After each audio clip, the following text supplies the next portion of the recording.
Good evening, ladies and gentlemen, and happy Friday, and welcome to tonight's Iowa High School Girls Athletic Union Hall of Pride scrimmage between the Grinnell Tigers and the Ankeny Centennial Jaguars. I'm Blake Walker along with my partner Dan Walker. It's a new season, new faces. The expectations stay the same, and for the first time, we get to say we're welcoming in a new season as a state runner-up.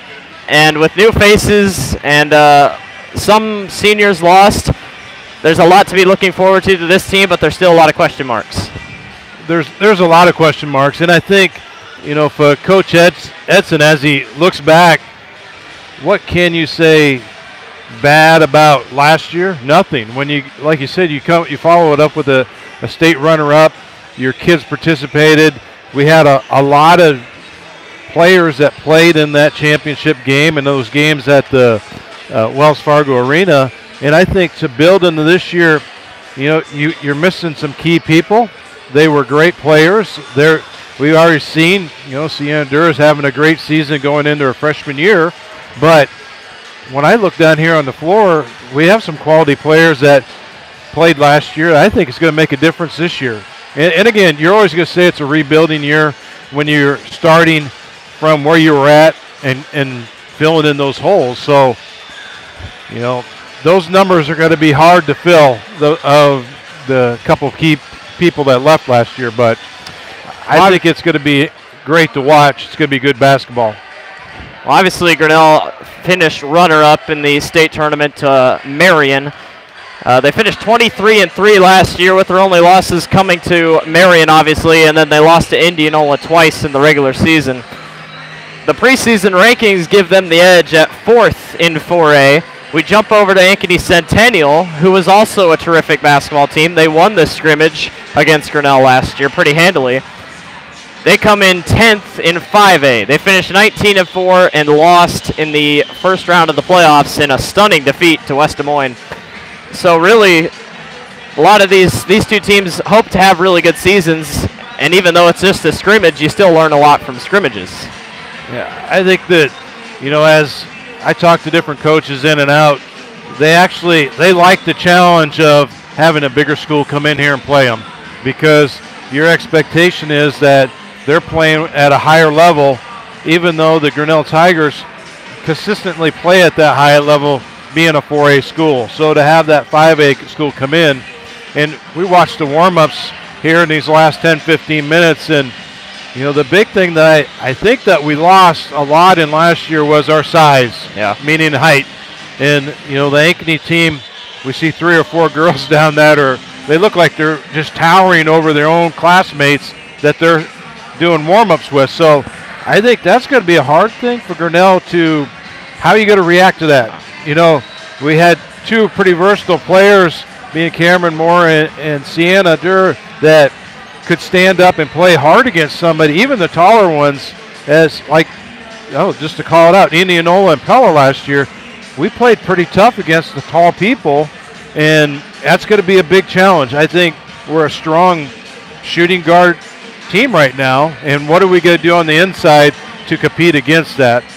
And as tonight, we're going to find out, and I think Coach Edson's going to find out is what I put into place, is it actually going to work? Or am I going to have to go back to the drawing board and change that up a little bit tonight after we're done? Ankeny Centennial has 3 girls of 6 foot or higher. I mean, it almost seems like ever since the two, obviously in 2013, it's now 5 years since the Ankeny separated because the class size was too big. And it seems like Ankeny Centennial has always had that upper edge in terms of athletic ability. Ankeny used to be all the way up, but for a new program, they've definitely really stepped up in big ways. So we're just about a minute away from tip-off. Give you a quick little thing about this Hall of Pride Challenge. This is something that a school can say they want to do. They have to, the money that comes from this program is then donated to the Iowa Hall of Pride in their program to help educate students and educating the future around the state of Iowa. So a nice little thing that Grinnell's doing tonight for the Hall of Pride, and should be a lot of fun. We'll have some starting lineups coming up here, and also check out Grinnell's new jerseys that they're rocking this season. So we're just getting ready to get to tip-off, and we'll talk to you right after the starting lineups are done.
All right, so starting lineups have been set. 3 familiar faces, Macy Harris, Naomi Jackson, and Megan Doty, but 2 different faces in the starting lineup for probably the first time in their careers. Addie Pettick is now a starter, and Rebecca McCombs, who has dealt with injuries almost all of her high school career, gets the start tonight. which makes sense. She's a pretty tall gal, and we'll have to see what she can do so far tonight. Ankeny Centennial is head coached by Scott DeYoung. Alrighty. Let's play some basketball. March was the last time we saw these teams. And now for the first time this year, it's an exhibition game, but it doesn't matter. Let's play ball.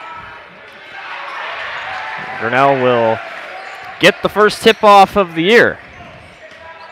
Megan Doty drives baseline. Kicks this one out to Naomi Jackson. Up to Pettick at the top.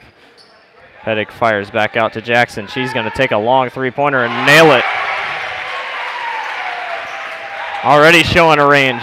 Obviously a deadly shooter last year. She's only improved, as is everyone else on this team. 8-minute quarters here in varsity basketball here in the state of Iowa. 4 quarters as usual.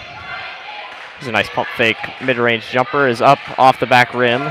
No good. Rebound up and no good as she's fouled on the way up. And it looks like we're going to get Pettick on that reach-in foul. So Ankeny Centennial going to be shooting 2. This is number 21, Rachel Scone. Arguably the best player on this basketball team.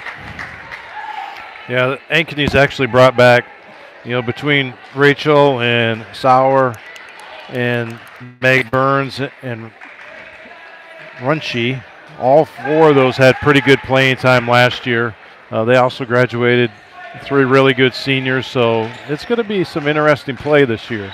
Harris takes that one all the way to the hole and gets fouled on the way up. She'll be shooting 2. Expect the same thing from Macy, a drive to the hoop scorer. I mean, she can shoot the 3 ball if we needed, but really, really good down low. And last year, Macy was she was an on and off player, so she seemed to fill in the spot when she needed to. If they played off her and they were focusing on other players, then that drive came alive, and she did her part and did a great job at it.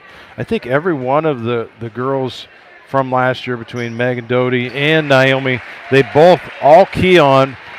They don't take in the ball game to be all their game. It's all about when they could play off of some other players. Centennial is going to move this thing around the outside. Good defense by Grinnell so far. 5-2, 7:01 remaining here in this first quarter. This thing's batted around, and we got another foul, and I believe, is it going to be on Addie again? Yes, it is. That's Addie's second already. We're not even 2 minutes into the ball game, so rough start there. She'll stay in the game. 5-2, Grinnell leads. Ankeny Centennial is going to throw in here. Pass to the top of the key. She'll look around, look to the corner. And they'll bring it back up top. Grinnell running the 3-2 zone here to start this basketball game. Grinnell not really letting them get anywhere inside the key as they're just kind of stuck. And just keep moving the basketball around. Here's finally a pass inside, then kick back out. Here's a 3-pointer from the wing. No good. Rebound grab by the Jaguars. That was Burns who shot that 3-pointer. This thing's blocked by Harris, and we got to fight for the ball underneath. It's going to be a jump ball and stays with the Jaguars.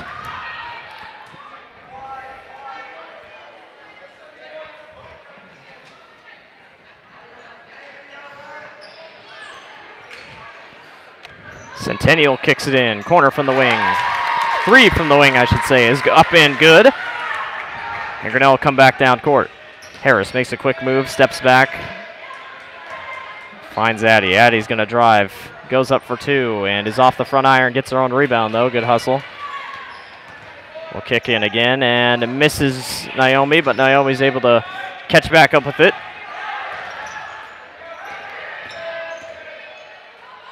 Grinnell tries to move it around. Jackson wanted the deep 3. This time kicks it back inside to Macy. Back outside for Doty for 3, and that is no good. Doty gets her own rebound, and Grinnell plays the offensive rebound game. Addie at the top of the key. Spins, drives, and runs into a wall of defenders. But it was touched by Centennial, so this will go out of bounds. And Grinnell retains possession. McKenna McKnight checks in for Addy. This one's over the top off the inbound to Harris. Jackson looks back outside. Doty 1-3. This time she'll just take it. McCombs fires the mid-range jumper. That's off back iron. Doty fights for the rebound, is able to retain it. Jackson for 3. No good.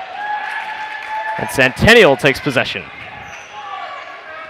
Slow start for both teams as we hit the around 5-minute mark left here in the first quarter. We're tied 5-5. Right now for the Tigers, they're looking at trying to get this balance between putting 5 girls on the floor that haven't really played a lot together. Yeah. Everyone's, between Megan, Naomi, and Macy, they've had so much time together. Anytime you mix one in, it makes a big difference. And I think they still just got to figure out how they're all going to get this done together, know where the rebounds are going, and see how they're going to play from it. Doty's three-pointer was off the mark. And here come the Jaguars back down court. I assume Edson's really going to put in a lot of subs tonight, try to figure this team out. I'd assume the starting 5 is somewhat set in stone, but some changes could be coming as Naomi takes that steal. And she'll come back down court and set up the offense. Megan comes off a screen at the top. Rebecca weighing the options. Backs it down inside, kicks back out to Doty. Jackson has it for 3 in the corner. Good. 2 3-pointers already for Naomi. And Grinnell leads 8-5. Well, we definitely know from last year once Naomi gets in that set that she could actually get them going. They usually don't stop the rest of the night. Basket is up and good for the Jaguars of Ankeny Centennial. And they bring the gap back within 1. Harris, eyes to the basket, goes up for 2, and it's going to be a foul on the floor.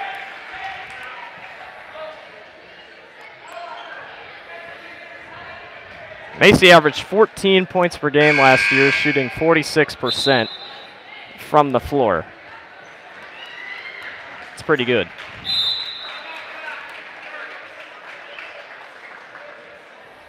As we have a timeout on the floor.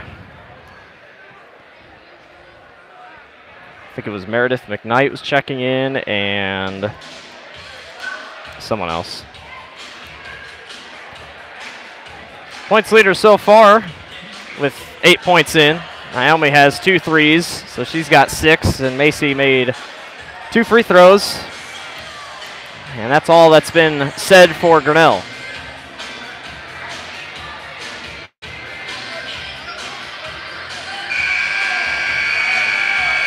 So it'll be Caitlin Kriegel, both the McKnight sisters, Harris and Gosselink out on the court.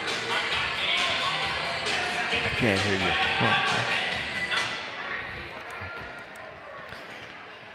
So Meredith McKnight's going to check in. I'm going to have to start saying first names. This pass is a little ill-advised, but Harris finally rips it out the grasp. Kriegel tosses this one up to Harris. Macy drives baseline and gets fouled. She's good at drawing fouls.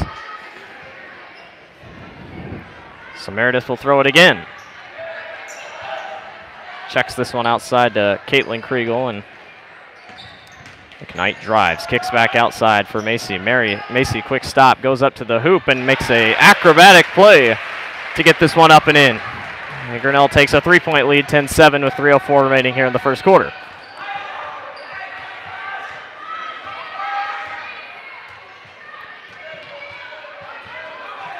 Grinnell still running a 3-2 defensive zone set. Here's a pass inside. McKenna McKnight broke it up, and she comes up with the basketball, and Grinnell's running.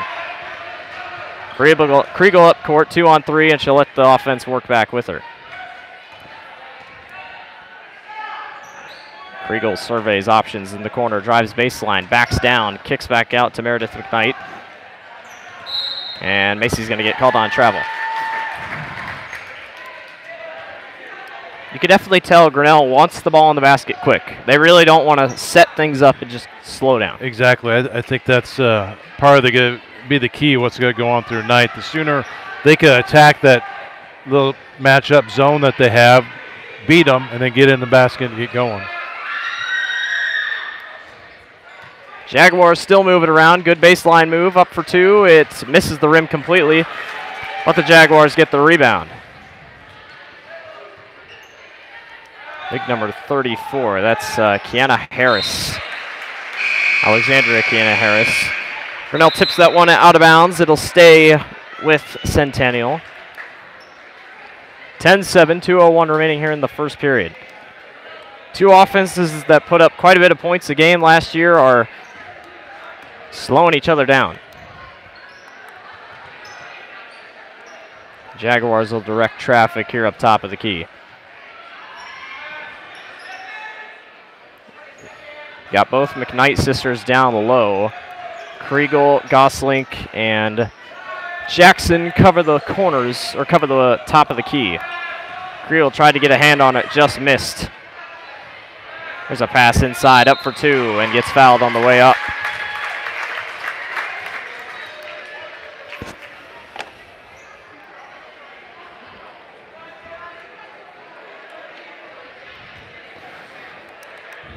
I didn't see who that was on. I want to believe it was Meredith. McKnight underneath. Micah Benning-Shorb and Addie Pettit going to check in here for the Tigers.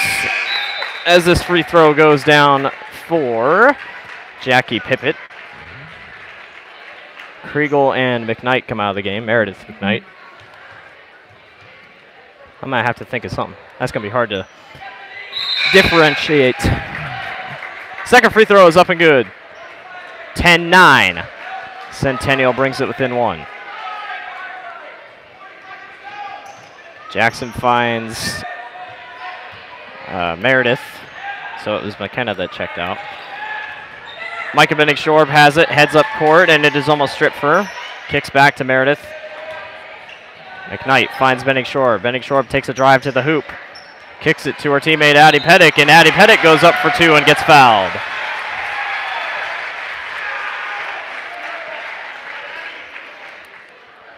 So Pettit is going to shoot one here at the free throw line.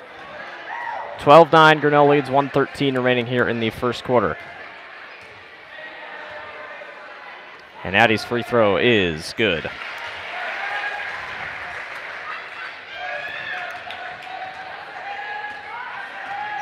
No production off the bench players so far. Grinnell's probably going to try to change that here shortly. It's just been Macy, Naomi, and Addie to score here so far, as this is a off-the-mark pass, and Grinnell's going to take possession here.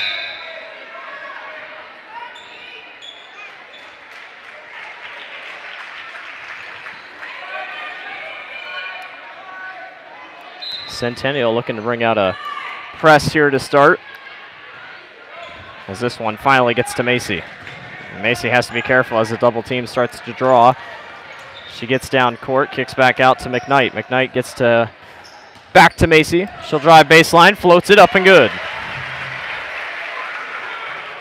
6 points so far for Macy, 15-9, 43 seconds left here in the first quarter. Grinnell leads, as this pass was headed to a Jaguar that didn't know it was coming. And Grinnell takes possession again. McKnight finds Harris. Harris kicks back to Jackson, and Grinnell's got a 2-on-3. Jackson for three. No good. It bounces off iron. It heads out of bounds.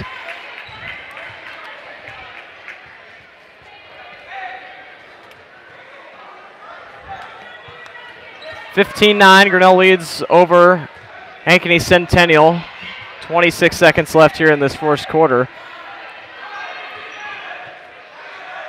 A Centennial maybe looks to just wait this thing out. No, they're not. They're going to fire a three, and it's good. Meg Burns.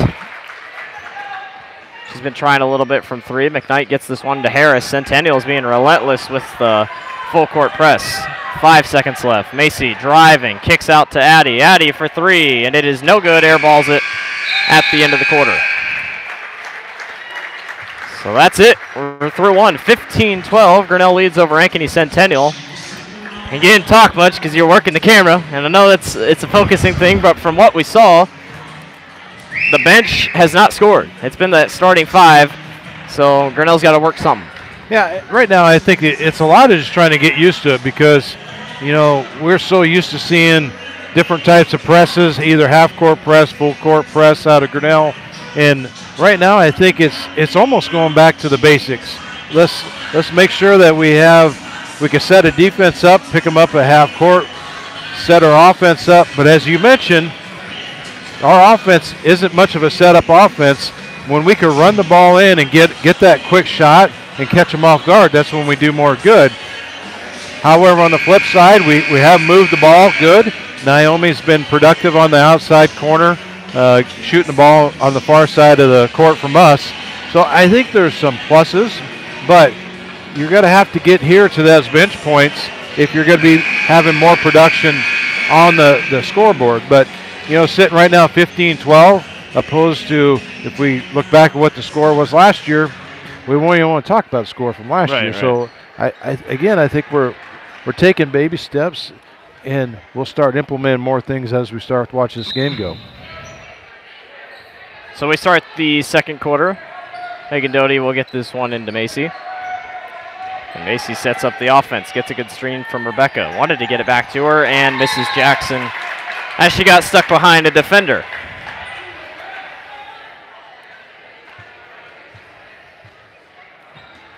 So Centennial throws in, and they're going to set up their offense, which has been pretty stagnant as well. Both offenses just kind of struggling to get going here.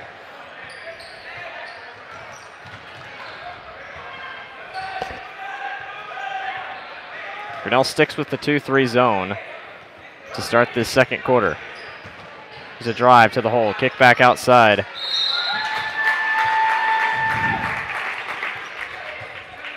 And there's a foul underneath.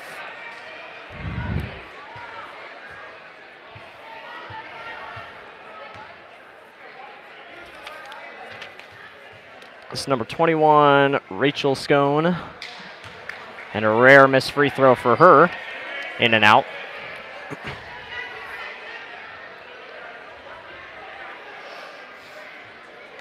It's really surprising when you look back at the stats from last year.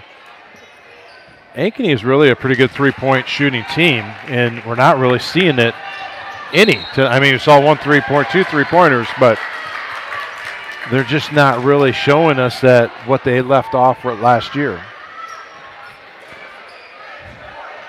Addie tried to get that one to Macy. It didn't get there.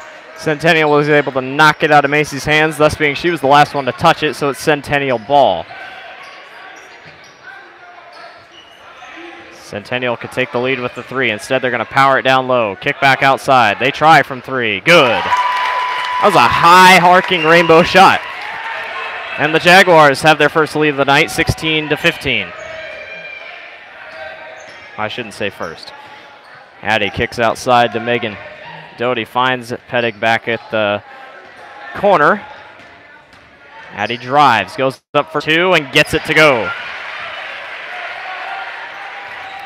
She's definitely stronger with her shot so far, considering last year, obviously, on the bench, but very confident with her shot this year, which is what Grinnell needs off of new faces in the starting lineup. Well, those are things they're just going to keep proving because they've been practicing 3 weeks now together, and having that time constantly on the court is definitely going to make a difference. Just got to give a little shout out to our Tiger Livestream network. Tonight we're shooting two different directions. We're going, I know we have people down in Maui, Hawaii watching us, and all the way out to New Jersey watching us. So thanks for tuning in for all those out there in internet land, and nice I hope you enjoy this evening. Jackson back to Rebecca for three. No good, off the mark, but Addie fights hard for the rebound. And she'll set up at the top of the key. Spin move, driving all the way to the hole, and she gets another one. She's on it tonight, and I know Edson probably wants to see that when it's not just Jackson, Doty, and Harris working on the ball. There's a cross-court pass back to the top of the key. Three-pointer for Centennial, good. And we're tied 19-19 with 6:01 remaining.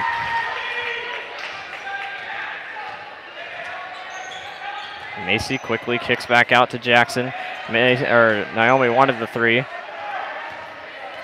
It's a Addie. There's Megan, drives baseline, kicks it back out. Rebecca for three on the wing. That is no good.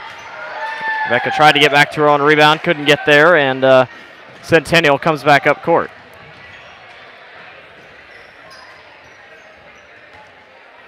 .5:30 remaining here in this first half. We're tied 19-19. Up and under move for the Jaguars. No good. They go back up strong and gets fouled.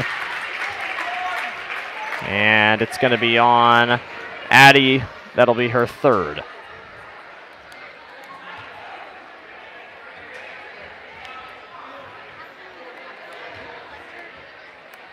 Addie leaves the team with 7 points. But with 3 fouls, you got to be careful in these situations, as we haven't hit halftime yet. 20-19 off the free throw. Centennial retakes the lead.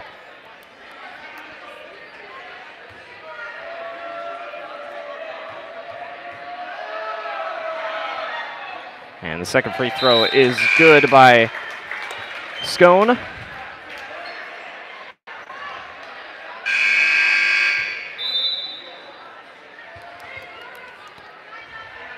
And Grinnell is going to run some substitutions here.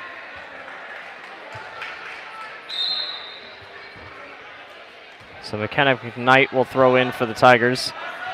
She gets it into Macy. Macy's kind of trapped in the corner, but Centennial does push back. There's Macy, a kick back outside to Meredith McKnight. Cross court to Naomi, good screen by Harris. Jackson's going to fire a three. That's no good off back iron. Centennial grabs the board.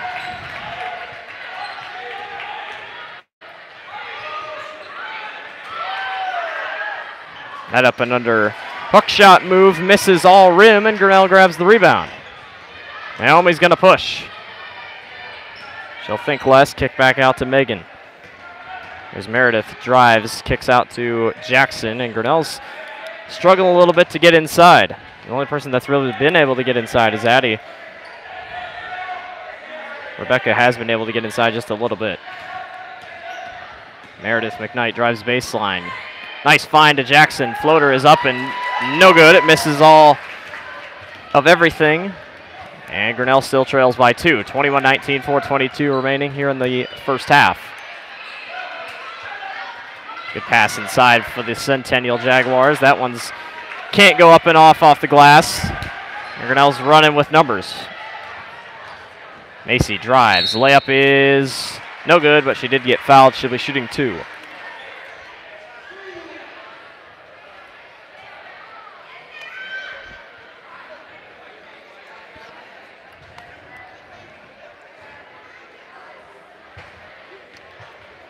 Macy was one of the top free throw shooters on this team last year.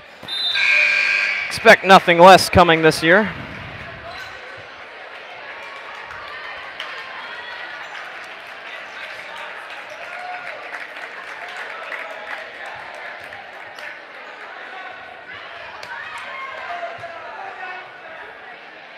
And Macy's second shot is up and good.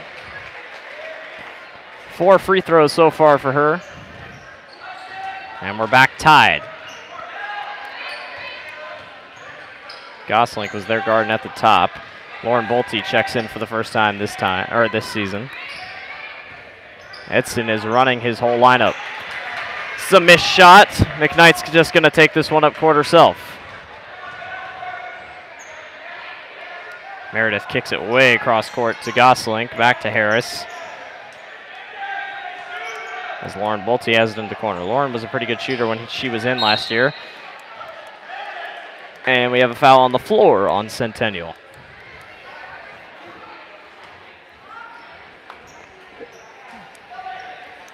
So 21-21, 3:30 remaining here in the first half. We're all knotted up. McKnight throws this one over the top shoulder of Macy. Macy kicks back out to Meredith. She'll fire a 3 in the wing. No good, bounced around. As Centennial tries to move the ball. Wide open for 3. That's off front iron, and the rebound is grabbed back by the Jaguars. They had another chance at a 3, and this one will again be missed. And I believe we have it over the back. You know, with the shorter lineup that Grinnell has in there right now, if they block out correctly, they're going to call that the rest of the night because they just can't keep up without reaching over the top. Last 2 times down, they've been showing it more and more, and then finally they called them on it. But Grinnell finds themselves in the bonus here. So Macy's going to shoot 1 and 1, and her first one goes. Well, while we're speaking Iowa, shout out to those Iowa Hawkeyes. Beating UConn. Basketball team played a good game tonight, and as the Cyclones, I think, pick up Sunday night or Monday night in their tournament play. And Monday night against Arizona. So Macy sinks both of them. She's got most of her points from the charity strike tonight. 23-21, Grinnell leads over Ankeny Centennial. 3:04 remaining here in this first half. Grinnell still sticks with that 2-3. I mean, it's stayed consistent. It has opened up shooters on the wing, but I doubt that's the least of their worries.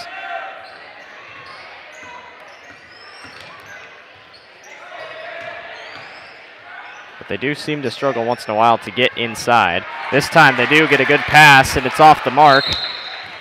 And we got a foul underneath. I believe it's going to be on Grinnell. Lauren Bolte. Well, you don't expect scrimmage games to be pretty close, but I feel like the way these two teams are playing, unless one of them goes on a huge run, we do have a really good game on our hands. Well, yeah, it's a very competitive game, and I think we're seeing improvements right in front of us, so that's definitely a good thing to see. Here's a deep three-pointer. Off the mark. But once again, Grinnell struggles with that defensive rebounding. Seems they're really good on the offensive side, but that height advantage really hurts Grinnell underneath. I can guarantee you not every team in the Little Hawkeye Conference is this tall. Nice pass to the wing. Three-pointer is no good. This time Sarah Gosselin comes down with it. She'll hand it off to her teammate Naomi, and they're running again. 23-21, 1:57 remaining here in the first half. Gosselin, corner three ball, good. Nice little turnaround by Sarah. She did something on the defensive end, make the play in the land of the Giants, and turn right back around and put a three-pointer up on the other side. Grinnell's three-point shooting is not lacking. 3 threes made by the team so far.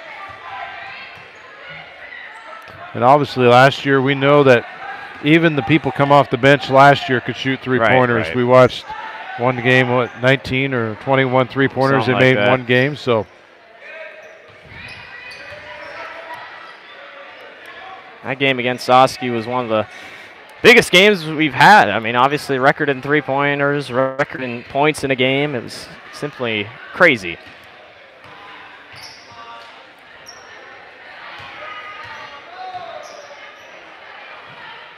Here's a deep three-pointer, no good off the mark. I'm trying to think if we did that Oskaloosa game. No, it was a way Oski game that they scored the record points and the three-pointers. And then it was up in, was it Gilbert or Huxley that they did the first time they hit 99. It's coming to a point where I've done so many games here, I just can't recall. Either way, 25-21, 49 seconds left here in the first half. Grinnell leads over Ankeny Centennial. Jackson, nice move off the three and is good. It's only threes, and she's now Grinnell's leading scorer with 9. And Grinnell takes a 7-point lead. Fortunately, you're starting to see it even with 32 seconds left. They don't have the full conditioning set underneath them yet, so both teams are starting to show a little bit of fatigue. Just like Grinnell's kind of chasing the baseline, they're chasing that three-point line. They're ready for a break. They're ready for halftime. 11 seconds remaining. Centennial looks content to hold it. Here's a deep three-pointer. That is no good. A rebound grab by Macy. 3 seconds, 2 seconds. Macy drives. Did she get it off? No. They're going to say she didn't get it out of her hand. So that's it for the end of the first half. Grinnell on top of Centennial, 28-21. It's been a pretty good game so far. Let's tally up some points for you so far. So Macy's got herself 10, so check that. Macy's the leading scorer. Naomi's got 9 points with all three-pointers. Sarah Gosling's got 3, and Addie has 7. So once again, besides Sarah, it's been 3 starters and 1 bench player. And, I mean, in this term, when you're winning, it's not that bad, but definitely want to see your bench being more productive. Yeah, there's a lot of things I think that are going through the head. And number one is our defensive rebounding. Where when you lost that height that you had from last year, we still have height. It's just putting that height and get them the minutes out there on the floor with having that quality time of rebounding. But just a short part that we watched of 2 quarters, rebounding is kind of a lax. And I think that's one thing that's going to be a key as we go forward is how are you going to fix that? How are we going to not have a second, third, and fourth attempt coming from our offense? Because the good teams, the second shot they're going to put in, they're going to make it. And, coming back around to the offensive side, the one-and-go drives, we can score on them. But if you're going to run and gun the whole game, we got to get our conditioning level, keep building. And if we're going to move the ball, get an offense that has a good set that everyone's comfortable on that floor. And again, it's not that we're doing terrible at it. We have 3 players that have a lot of playing time. Addie Petting herself has time from last year, but then that 5th person's all brand new to the game of getting a lot of playing time. So, and I think for Rebecca's point, she's been around the program for now 4 years. Now she's healed up, or she has a knee that she could play on. She's got to get used to getting in that swing again. Back when she was in middle school, she had quite a bit of playing time. She's got to get back in the groove of doing it, playing hard. And I think it's all going to build together. Obviously, right now, I think the scores, I was thinking it'd be a score like we looked at last year. Yeah. And it's definitely, that's nothing to be ashamed of. 28-21 against the 5A school.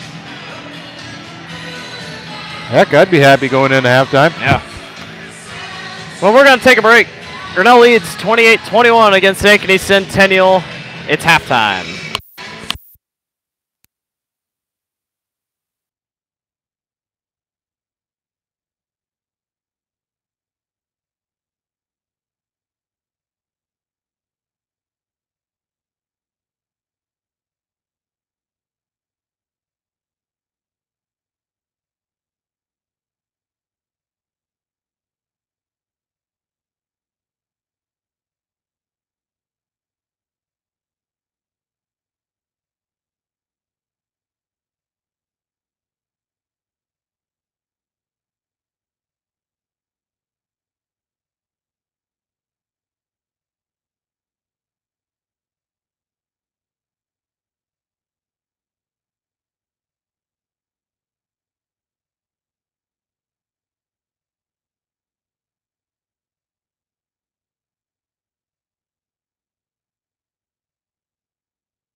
Alrighty, second quarter of action ready to get going. Grinnell leads over Ankeny Centennial. It says 29-21, but I don't think that was the score. I thought it was 28-21.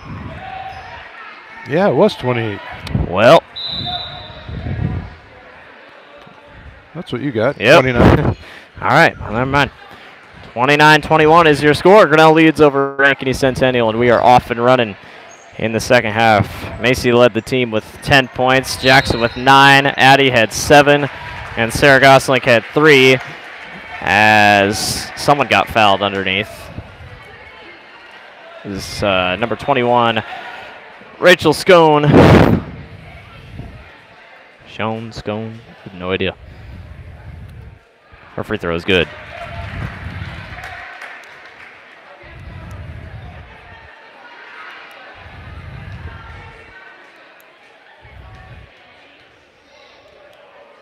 Second free throw, no good.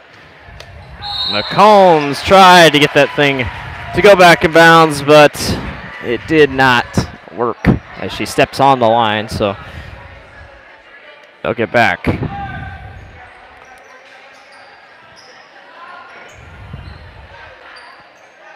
It's a pass in the corner.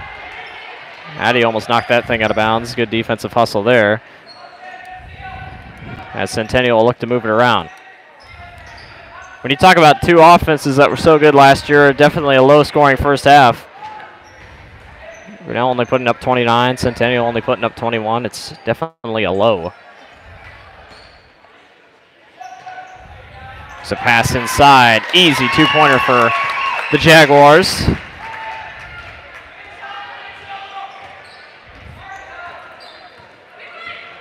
Harris tries to get a screen, tried to fit that one into Rebecca, and Rebecca missed it as it was tipped. And Centennial set up offensively.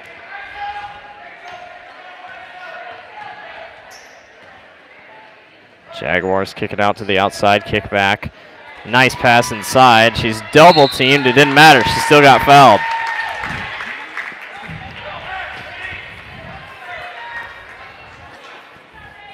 I believe Coach DeYoung figured something out there Yeah, at halftime. I think, yeah. They're definitely getting it inside just a little bit better. And Grinnell shut down on that other side of the floor. Shown again, up for another free throw. Bring it within 4, 29-25, 6:49 remaining here in the third quarter, and her second free throw is off the back iron. Macy grabs the board, and she'll come racing back up court for the Tigers.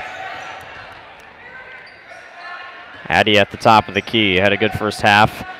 Megan scoreless in her first half, so is Rebecca. This is the whole starting 5 out here. They almost run into each other. Jackson needs help. Addie drives and gets blocked. A little bit of a change-up coming out in that man-up defense that Ankeny's showing there. Good defense by Macy. She steals it, heads back the other way, and it's not going to be a foul, it'll just be a block.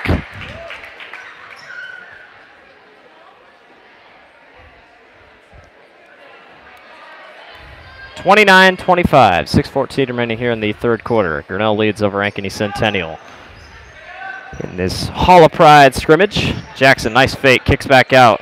Rebecca wants a 3. She's got it. Nice little setup shot there by Rebecca, and somehow we got travel. I've never seen a travel out of the inbound before. yeah, definitely stepped on the line. Yeah. We talked about that in some of the college games. It seems like it's getting a little bit more freer on how they're letting them have that overstep, but Possibly just stepped right over. Jackson struggles to get it in, and it's stolen away. No, fight for the ball. Macy has it. And I'm not really sure what just happened. like It's a foul. Yeah. Taylor Runchy there. Yeah, foul. 32-25. 5:56 remaining. Grinnell leads. Jackson has it at the top, gets it back to McCombs. Jackson comes off that ball screen, gets it right back She looks inside. Rebecca, another three-pointer. That is no good. Rebound is fought for, and we're going to have a foul on Centennial again. Looks like, do they call that Megan? Nope. Well, Megan was going after Megan's it. going after yeah, it. foul on Ankeny Centennial.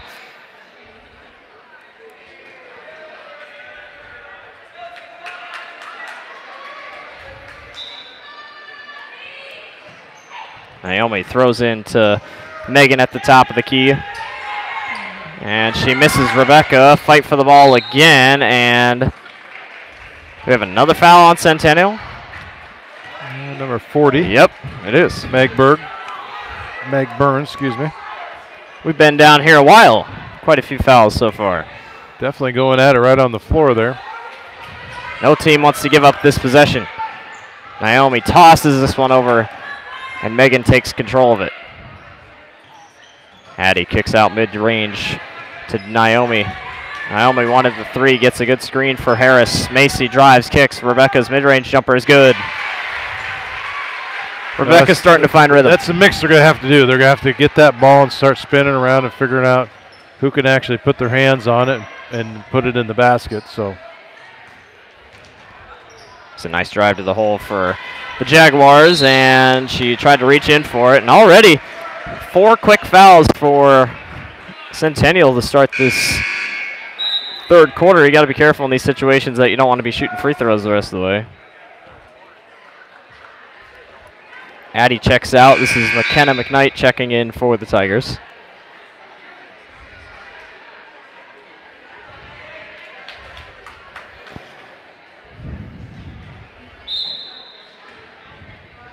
(34-25). 5 minutes remaining. Megan's going to run the point guard position here as she races up court. Kicks in the corner. McKenna wanted the three. She just kicks back out baseline. Rebecca's going to fire another three, and she hits another. I guess when she's hot, she's hot. Well, and you know what? That's something we just haven't got to see Rebecca play a whole lot. I don't. You know, we look at her for her height and think that we're going to see post play, and to see her step up there on that three-point line is definitely it's nice to see. 37-25. 4:38 remaining here in the third quarter. Grinnell leads. High pass over the top. Centennial is going to try to control this as they kick it around the top of the key. Here's a deep three-pointer. No good. And this one will bounce out of bounds, and it's going to be out of bounds on, I believe Megan touched it last. Centennial keeps possession.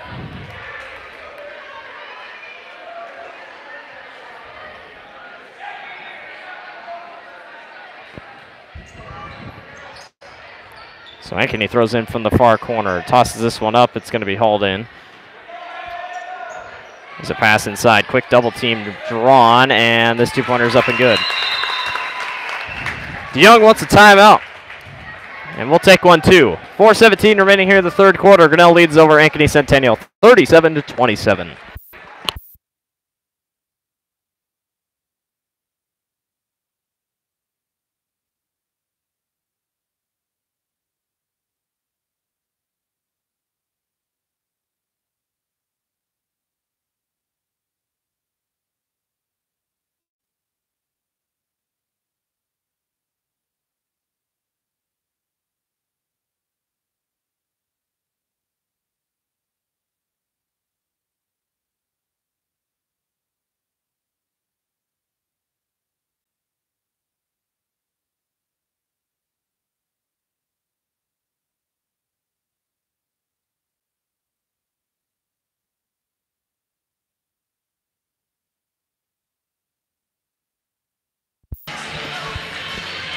So now the timeout. Ankeny Centennial looks to get a little bit of fire going here. Their coaches were at it on the sidelines trying to get their team to fire up and get going.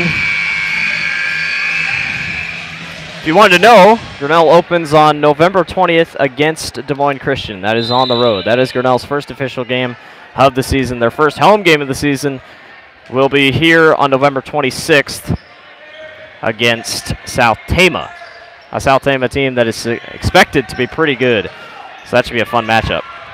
Ankeny Centennial opens November 27th against Southeast Polk, so that's no easy matchup. Rebecca. Which that South Tama game, that'll be a doubleheader, boy-girl game. No home scrimmage for the boys this year. They are headed to Iowa City. I believe, is it Iowa City High? They're playing Iowa next City week? High, Yep. Tuesday night. That'll be fun. A lot of expectations coming out of that squad. After a rough season last year, they hope to improve. Nice hustle by Centennial, but the effort is not enough, and it's out of bounds.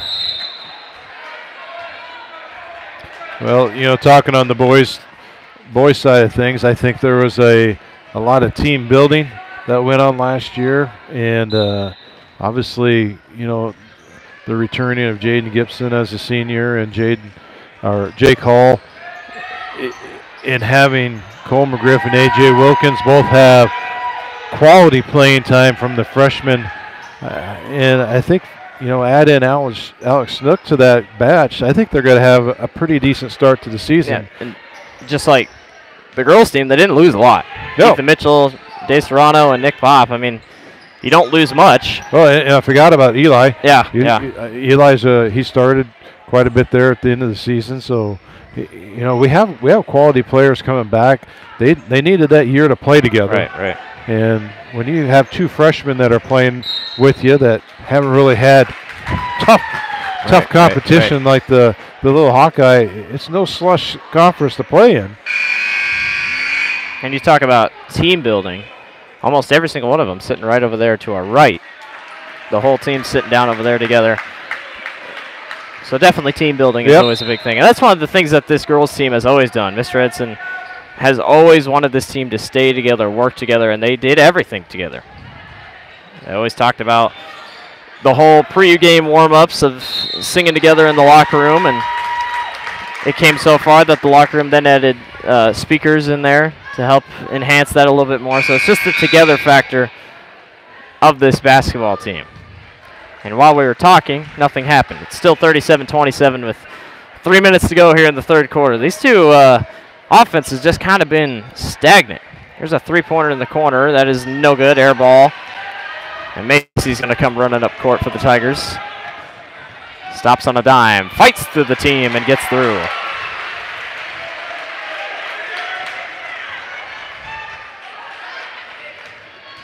There's a drive again. That layup is good. Addie was a little behind on that one. She recovered it pretty well, though. But nonetheless, Centennial scores, and we're knotted 39-29. And it's a travel for Addie.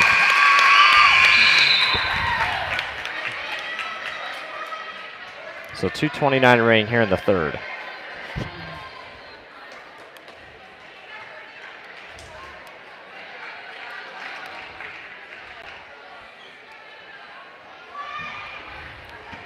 So Centennial's going to throw this thing in. This game far from over. Could totally go either way at any time.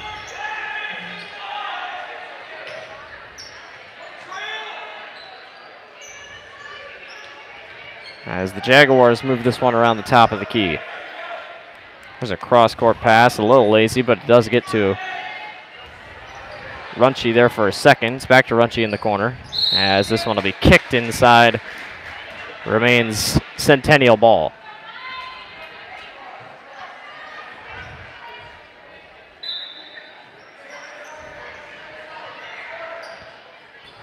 There's a girl wide open in the corner. That's number 25, Cleo Murray.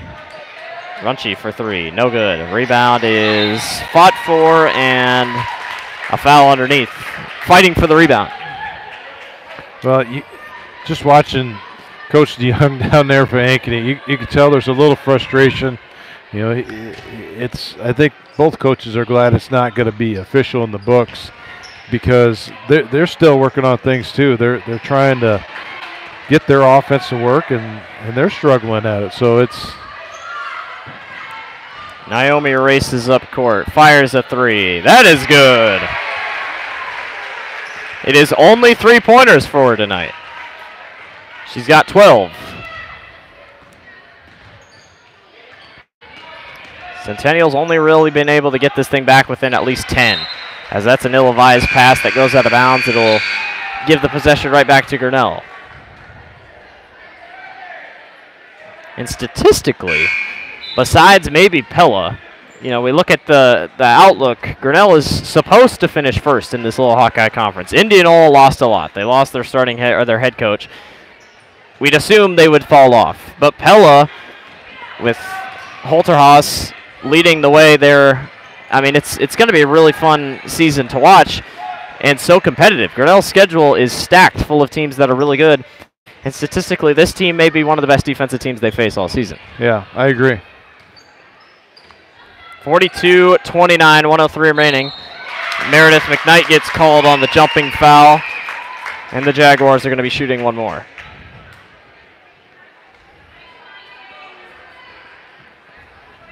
I'm really quite surprised that Ankeny's not forcing that ball inside more.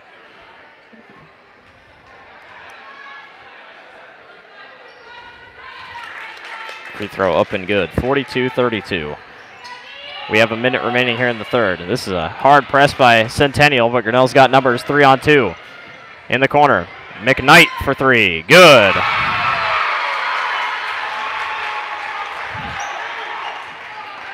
And Edson was pleased about that. Yes. But you got to get back. Three-pointer by Centennial is missed, and McKnight grabs the board. Good box out all around by Grinnell, and Meredith's going to race up court with it.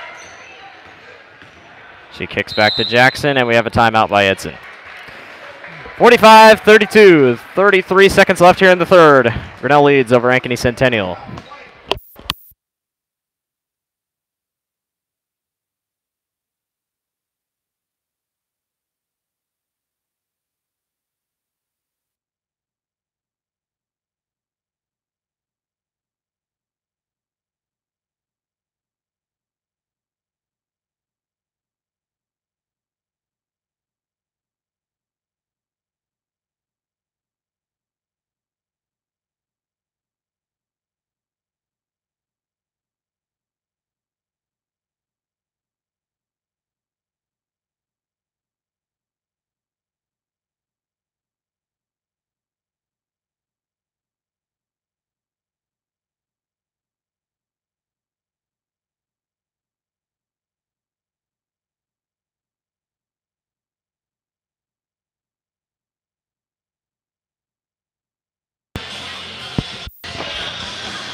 Out of the quick timeout, Grinnell leads 45-32 with 33 seconds remaining here in the third quarter. Pretty good game so far by Grinnell. In the first half, they really didn't have any bench points, and now here in the second half, they're starting to pick them up. Bolte's double teamed. She finally does get it across court, and a mistake there. She tried to get it to McKnight, and it'll be Centennial ball.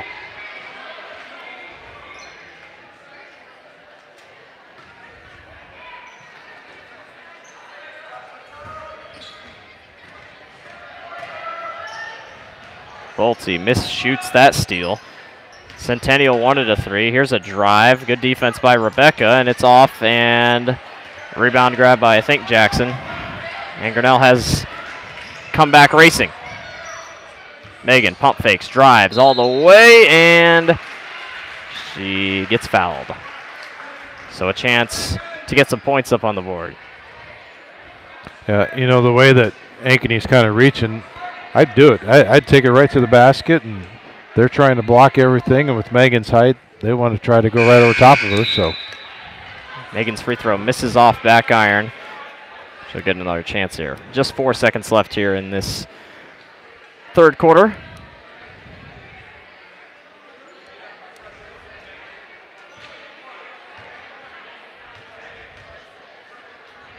Megan's second free throw, good. So Megan's on the board tonight with a point, as she'll check out of the ball game for Sarah Goslink. 4 seconds left. It's Bolte, McKnight, Meredith McKnight, Goslink, Benning-Shorb, and McCombs. There's a heave at the buzzer, no good. Kind of got away with a little stutter step right there before she threw it up, but Grinnell has a 14-point lead going into the fourth quarter, 46-32. So far we've seen some highs. We've seen a few things that obviously you can work on, but obviously you can't work on height. But for sure, Grinnell's defense down low has been pretty stout. Yeah, I think the fight for their defense up against this taller group it's showing me some good things of what we're looking forward here in the next 18, 19 games as we go forward, because I think that was a worry for a lot of people, is how are they going to defend against a tall group? And I think it's the quick hands and the boxing out, rebounding. You know, as long as they don't try to go over their head towards the basket, which we've seen a couple times, but the defense is just about where it left off last year, I think. I mean, in three-pointers, we got people shooting three-pointers we haven't seen shoot. Naomi's right back to where she left off last year at state tournament. Seeing Rebecca shoot these three-pointers. Meredith McKnight, as a ninth grader coming in here, is getting quite a lot of playing time. Right. And you know, three-pointer, and her ball play's been good. The only freshman on the team. We're off and going here in the fourth quarter. The starting lineup is back in the game. Addie Pettick, Naomi Jackson, Rebecca McCombs, Megan Doty, and Macy Harris all out there for Grinnell. McCombs is trapped and couldn't get rid of it in time as Edson wanted a timeout.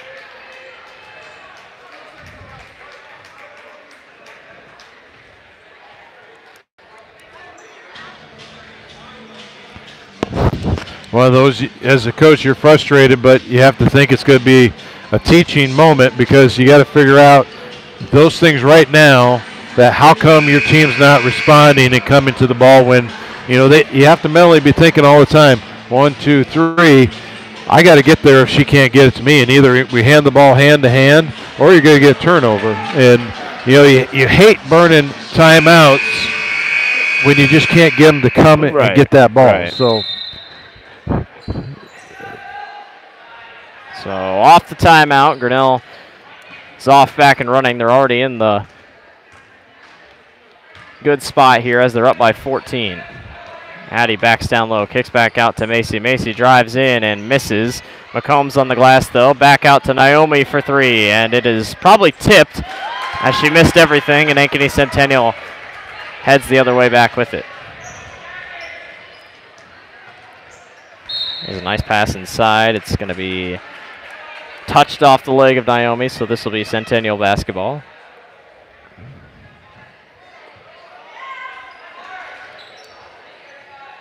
There's a nice kick outside, cross court for the Jaguars. With 7:10 remaining. There's a mid-range jumper up and no good, off back iron, and this is going to be rebounded again by Centennial. And the Jaguars move the ball again. Three-pointer, good.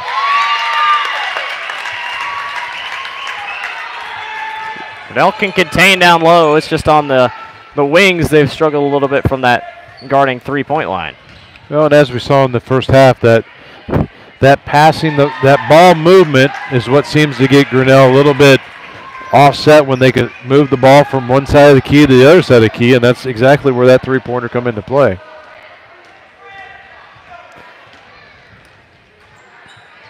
(46-35). Jaguars trail by 11.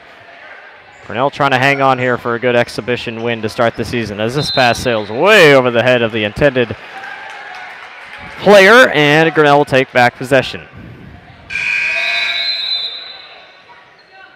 McKnight subs in for Addie. It's McKenna McKnight, by the way. And McCombs gets it into Doty. Megan comes racing up court. Stops. Is in trouble again. That's something Grinnell struggled with, though. They had to call the timeout. Jackson finally gets it. Takes it to the hoop. Gets blocked. McKnight is stuck underneath. And she traveled. She was triple teamed underneath. A lot of movement going on down there.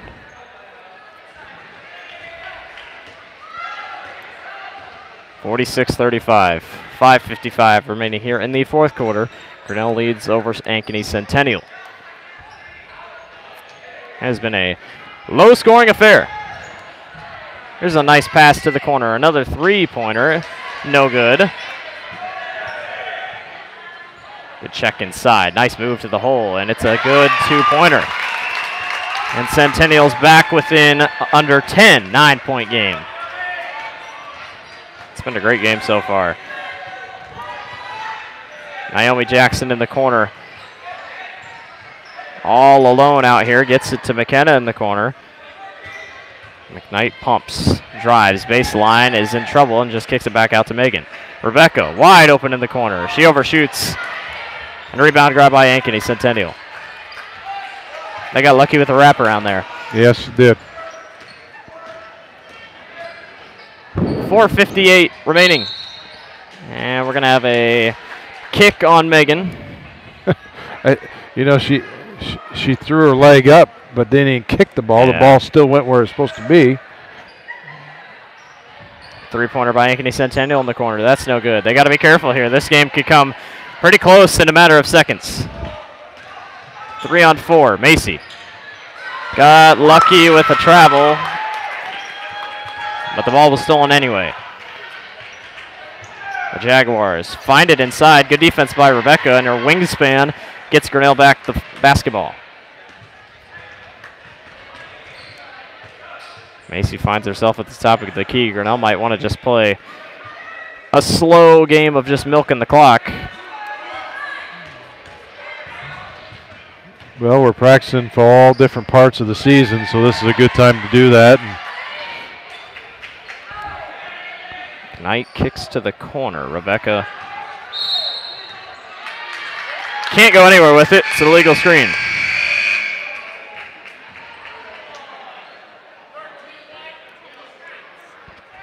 That was on McKenna McKnight. Was called on that illegal screen. I think that McKenna would have been all right if she could have went down and been straight up or been a flat to it, but when she dropped her shoulder, it kind of set it off, and that's where the charge or illegal screen came in. Grinnell finds themselves 4 minutes to go, 46-37. All of last season, Grinnell's lowest scoring game where they won was 56 points. That was against Carlisle.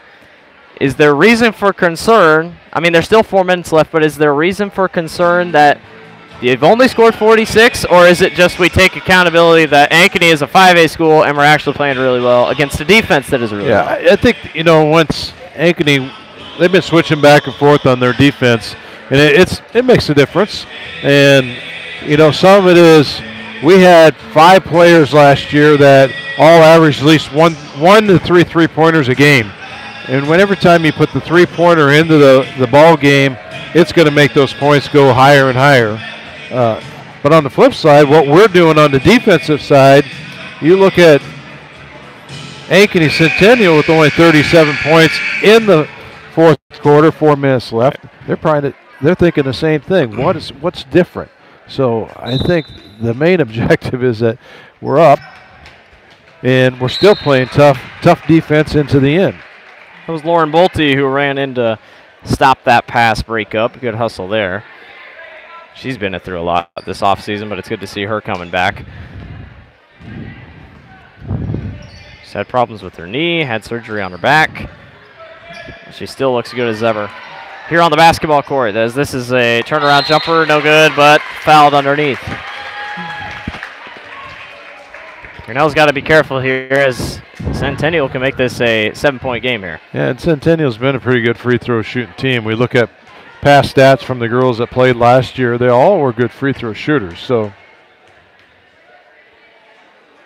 free throw is up and good. To an 8-point game. Grinnell's got 3 timeouts left.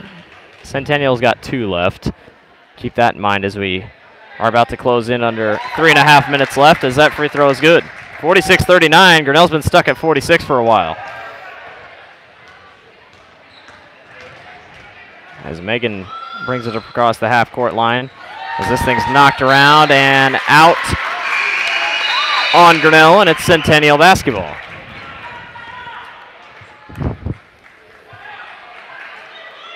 Grinnell really never had a problem with closing out games last year, but you got to think they were never really in close game situations. Right. This is one of those times where you can definitely practice that. Well, and as we look at you have to put in perspective of where we're going with this team. It's a whole different team, and trying to figure out when it comes down to it, who do we want to have the ball? Who do we want to be always bringing the court up? I think sometimes Megan did a great job last year. Mason did a great job. Naomi's ball carrying abilities are great, and sometimes I think when they're bringing the ball up the court, it's not so much what they're doing wrong. It's trying to find that open person to come to the ball, and that's kind of the challenge. Grinnell tried to inbound it, went out of bounds. Meredith McKnight's going to check in for her sister.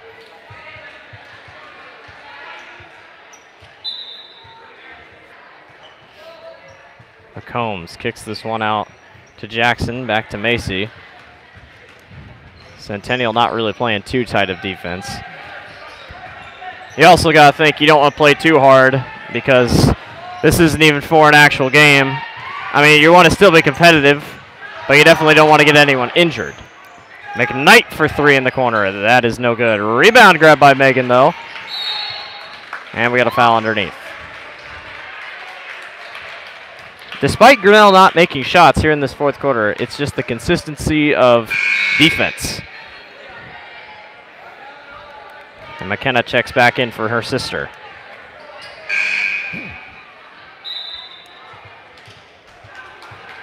.250 left, 46-39. Grinnell leads over Ankeny Centennial. Megan's going to the free throw line for a 1-and-1.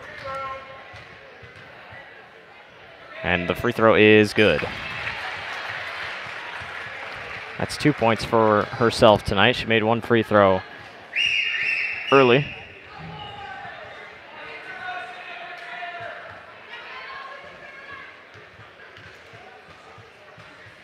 And the second one is in and out. And Grinnell's lead is 8, 47-39. Three-pointer can make this really interesting here. Doty gets completely faked out, and this two-pointer's up and good. And DeYoung wants a timeout. He's got one more left.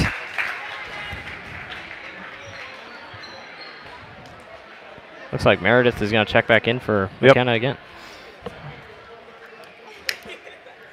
So 2.5 left. You got a 1 minute timeout. What do you tell your team? You're only up by 6. I mean, you can do some, but you can't tell them everything. Well, right now it's keeping your eye on the ball so we're not losing it. I think that's a couple things we're getting in trouble with. Coach Edson hasn't put a full court defense the whole game. And Ankeny, they're pressing. That's what they want. So this getting the ball in is always going to be a challenge. We need to get the ball in and get it up the court where we're comfortable with it.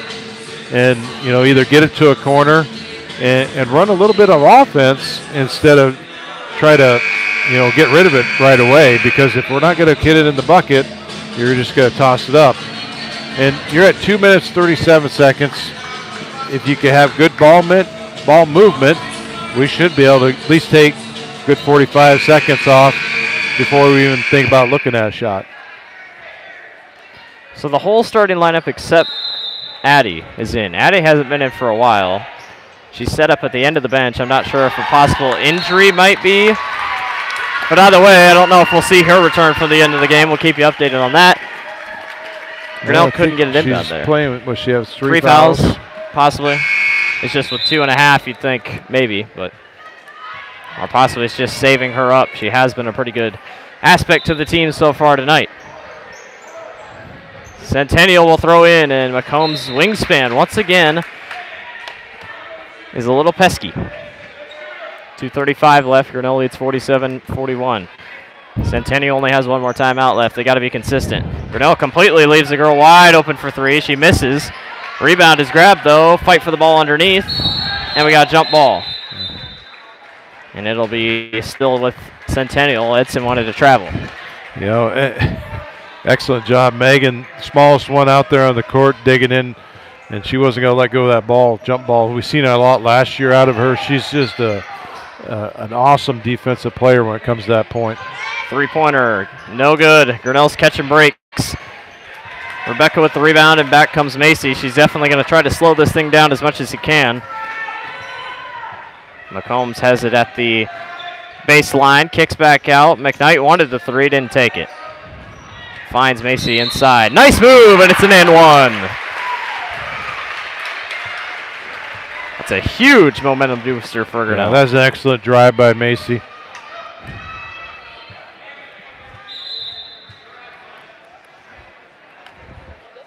It's always fun to watch her. She just has that never give up mentality. And in the end, it proves to be that's putting 2 points, and we're going to go for one here.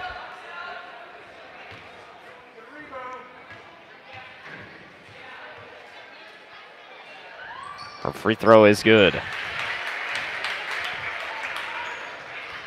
She's got 15 on the night of Grinnell's 50. 50-41, 2 minutes remaining in this Hall of Pride scrimmage.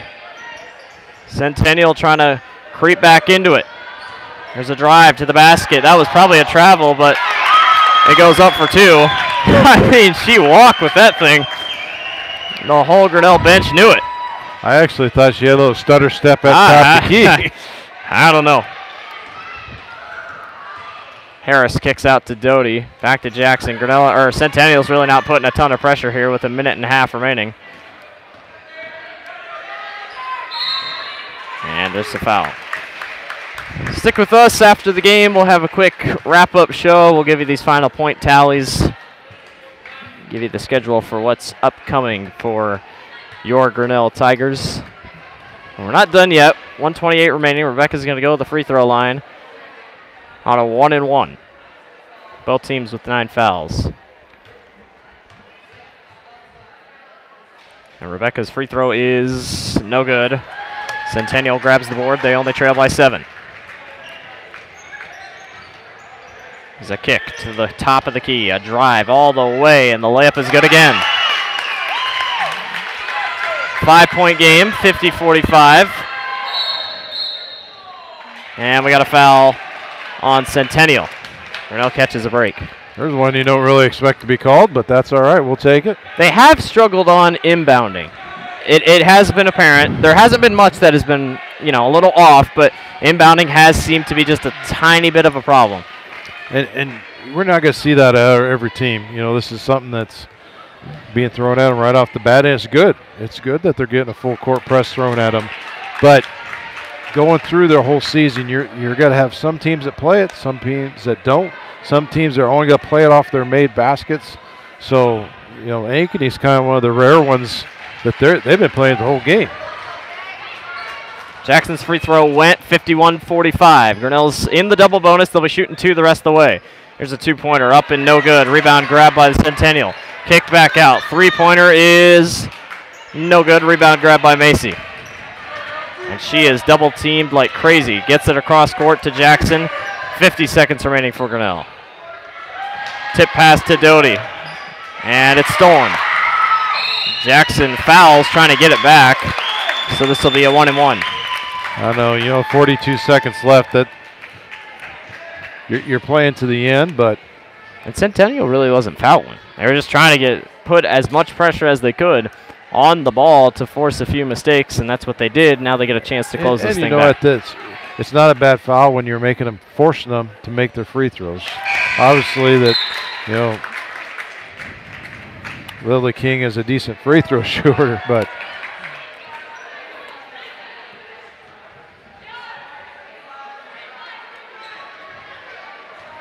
51-46. Here's the second free throw. It's up and good. 51-47. The pressure is going to be crazy on Grinnell. Meredith McKnight kicks back to Doty. Doty races up court. They have numbers. Gets it to Jackson. 35 seconds left. Centennial not showing too much pressure, and now they finally foul. 30 seconds left. Going to the free throw line for 2. This is when discipline gets on high. Yeah, you spend a lot of time shooting free throws in practice, and this is when it all comes down.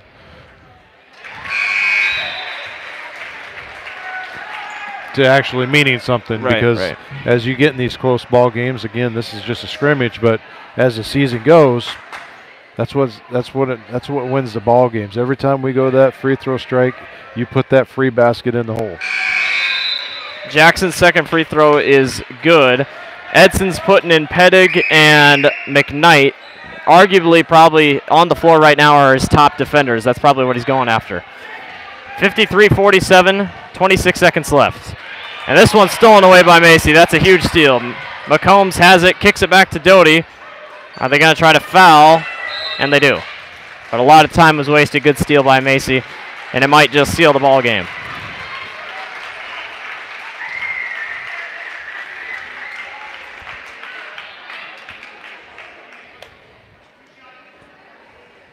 Grinnell's not going to put anyone up on the free throw line. Megan's going to get 2 free throws here.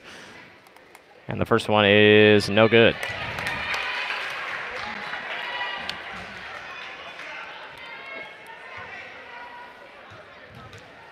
Second one for Doty is no good again. 17 seconds left, 6-point game. Here come the Jaguars. They need a 3 or something. 9 seconds left. Here's a drive to the hole. The layup is good. And it's a timeout with 4 seconds left. So 53-49, 4 seconds left. Props to Centennial for really bringing this thing back in close, but... Yeah, he's done a good job. I hate to say it sometimes, it's just a lack of breakdowns. When we go to that free throw line, we have to put those baskets in the hole because right now we could be sitting 55-49 and not worrying about this little differential here of just 2 buckets. I mean, and really it's one 3-pointer and turn around and a mistake of a foul when you're bringing it in.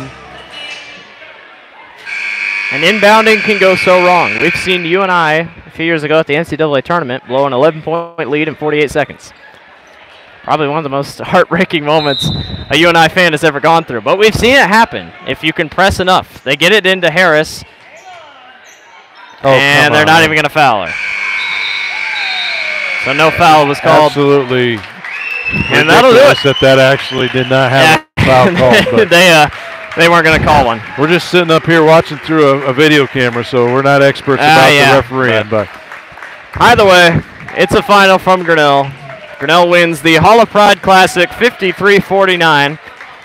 So we'll quickly give you some updates on the points. Meredith McKnight will finish with 3 points. Looks like Macy will finish with 15. Rebecca picked it up in the second half. She finishes with 8. Naomi will finish with 15, so her and Macy finish with 15 both. Sarah Goslink finishes with 3. Megan Doty will finish with 2. And Addie Pedig will finish with 7. So all around pretty good scoring. And after this game, you take some positives into the game against Des Moines Christian, and there's definitely stuff to look on, to work on. You know, I think right now is trying to figure out the balance on this defense. We do a great job, but we're going to have to figure out something on the second and third rebounds that we're missing. And I'm sure there's a lot of notes being made because when you're watching practices and you're doing great in practice, how do you judge that? And once you get somebody that's taller that you're competing against, then that's when it makes a difference. So I think there are a few adjustments that they make in practice, and they'll work a little bit harder and put up some good challenges as we go forward. You know, that Pella Christian team, or what did you say, Des Moines Christian team, if I remember back from last year, it started out a little bit rough, and then Grinnell pulled away pretty handily in the end, but they just, you know, it's taken a little time, and, you know, from what we started out, I didn't know what we were going to be watching. Right.